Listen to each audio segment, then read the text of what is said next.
tariffs. CB24's Beatrice Faisman joins us live from our newsroom with more on how these tariffs could impact us here in the GTA. Beatrice. I mean, we were just giving our viewers a live look of the Hamilton skyline there, Lena. That city would be tremendously impacted. Hamilton's mayor, Andrea Horvath, saying her community will see a $1 billion impact. In fact, if these tariffs move forward, let's see what kind of impact it's having right across the country with business owners, manufacturers, exporters. Today, I want to bring in Dennis Darby, the president and CEO of Canadian Manufacturers and Exporters. Dennis, thanks so much for making time for us. Tell me about some of the conversations happening today, as we all kind of hold our breath and wait and see what Donald Trump is actually going to do. Well, in fact, I mean, yeah, and of course, a week or so ago, we all sort of breathed a short sigh of relief that we had been exempted, or at least been delayed.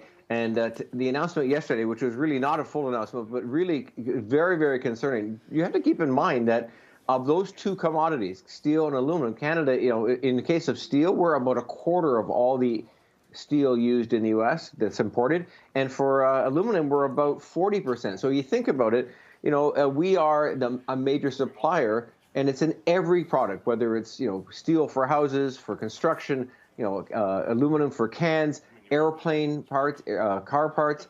This is really it's so disruptive. And in 2018, of course, when this happened to us before, we had to retaliate. It was the only way to make sure that we could, get relief. Ironically, about a few months ago, we followed the U.S. in announcing tariffs against China, which is a country that consistently dumps product below cost. And so Canada and the U.S. worked together on that one, and we matched. And it really is very, very difficult to now come a few months later, because really it's Canada, by and large, that's going to be affected by these tariffs. The amount of steel or aluminum that comes in from places other than Canada and Mexico is relatively small. So this is really, again, targeted Canada. You mentioned China there, Dennis. I mean, Quebec's Premier François Legault putting on social media, Quebec exports 2.9 million tons of aluminum to them, the United States. That is 60% of their needs. Do they prefer to get supplies from China? So how do provinces, how do manufacturers, how do those in the steel and aluminum industries work with a president and with a country right now that is so volatile and seems to be changing the game depending on which way the wind blows? Well, I think you said it quite accurately. I mean, the only thing we can do is what Canada has been doing is making the case to business leaders in the U.S., political leaders, to understand that when you put a tariff on steel and aluminum from Canada, that will be so inflationary to the U.S. I mean, you can't build cars or build airplanes without Canadian steel and aluminum, or build appliances. And so all of a sudden, those prices to the U.S. companies are going to go up, and that will go up for consumers as well. We have to continue to try to fight it with some logic. But I think, realistically speaking, as others have said, we need to have some retaliatory tariffs. We can't make it so easy for them to apply this, this tax and not have some impact.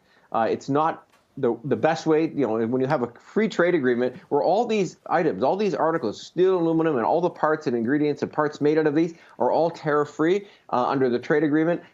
That's being all thrown aside. This is very, very unsettling times. And what we're seeing is that uncertainty across the supply chain, talking to our members across Canada, everyone's kind of sitting on their hands, not investing, not hiring, and really worried that this will ultimately lead to a downturn in Canada. And that's not good for the U.S. and certainly not good for us. Dennis, last time the USMCA, the latest treaty, was debated and established was under Donald Trump. He called it a beautiful treaty at the time. Now he's effectively done this to it. He's ripped it up. So I'm curious, in your conversations, representing Canada, and you're talking to Americans on the other side of the spectrum, I imagine the American, steel and aluminum manufacturers, importers, exporters, they understand the gravity of this. Do you think that they understand enough just how big of a ripple effect it's going to have on both sides of the border? Well, the conversations we had in 2018 were very, very clear, because one of the things that Canadians may not know, or Americans probably don't know, is we have such an integrated market for these two commodities. So, steel is not just one thing. Steel comes in many different forms, many different grades.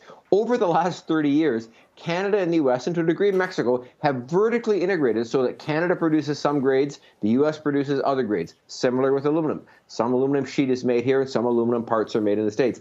The problem becomes there isn't a clear substitute. So what happens is everyone will have to absorb these costs. It's not like American steel producers or American aluminum producers can suddenly, or not even suddenly, even in the near term, change and say, okay, we can take up that slack.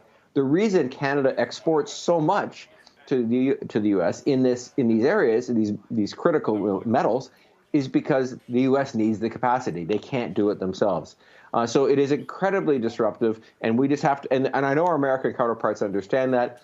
We were pleased when some of the business groups last week said, after Mr. Trump announced the tariffs, the comprehensive tariffs, that these were bad for that, for America, because what we're doing is basically, basically this is shooting ourselves in the foot when you think about it, because for them, any increased cost gets borne by the companies, the consumers. Hopefully we'll be able to convince them, but we're nowhere near where we want to be.